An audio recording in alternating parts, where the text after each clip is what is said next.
Hi friends, welcome to கதி voice. நாளைக்கு இன்னும் தளபதியோட ஜனநாயக படத்தை பயங்கரமாக கொண்டாடி இருப்போம். பட் அது நடக்க முடியாமல் போச்சு. ஏன்னா நாளைக்கு ரிலீஸ் ஆக வாய்ப்பு இல்லைன்னு தெரிஞ்சு போச்சு. ஏன்னா நாளைக்கு 9 மணிக்கு தான் கோர்ட்டில் வந்து தீர்ப்பு வருது. நமக்கு சாதாரணமாக வருதா இல்லை சென்சார் போர்டு பக்கம் சாதாரணமாக போதா என்னன்னு தெரியல.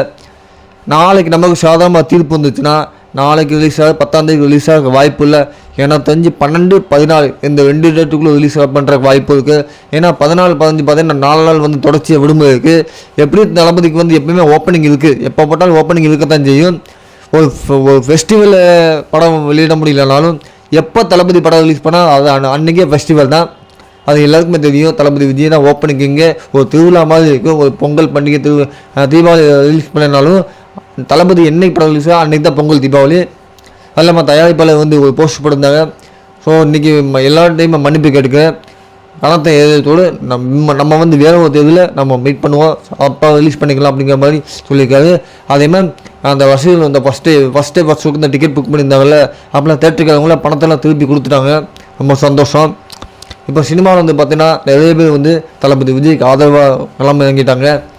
அந்த வருஷத்தில் சிபி சத்யராஜ், ஜெயம் ரவி, அப்புறம் கிரிக்கெட் வீரர் வருண் சக்கரவர்த்தி, நடிகர் சனம் செட்டி, டி செல்பட இயக்குனர், அதுக்கப்புறம் காங்கிரஸ் கட்சியிலேருந்து முக்கியமான பேர் வந்து ஆதரவு கொடுத்துக்கிட்டே வராங்க. இப்படி தொடர்ந்து ஆதரவு வந்துக்கிட்டே தான் இருக்குது.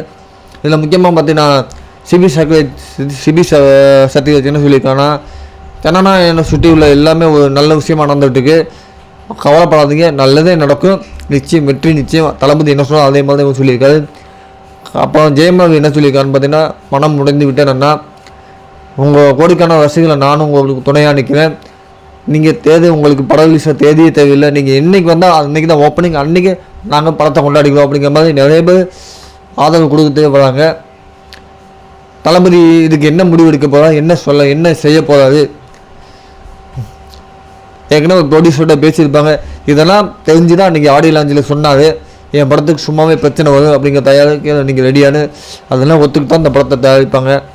தெரியும் நிறைய ப்ரொடியூசர்களுக்கு தளபதி விஜய்க்கு பிரச்சனைனா பிரச்சனை வரத்தான் செய்யும். இதில் வர அரசியல் வர வந்துட்டாரு, சும்மா விடுவாங்களா? கண்டிப்பாக எல்லாமே ஒரு பிரச்சனை முடிஞ்சு பொங்கலுக்குள்ளே அந்த படத்தை ரிலீஸ் பண்ணுறதுக்கு வாய்ப்பு இருக்குது. நம்ம வெயிட் பண்ணி பார்ப்போம். வெற்றி நிச்சயம், நல்லதே நடக்கும்.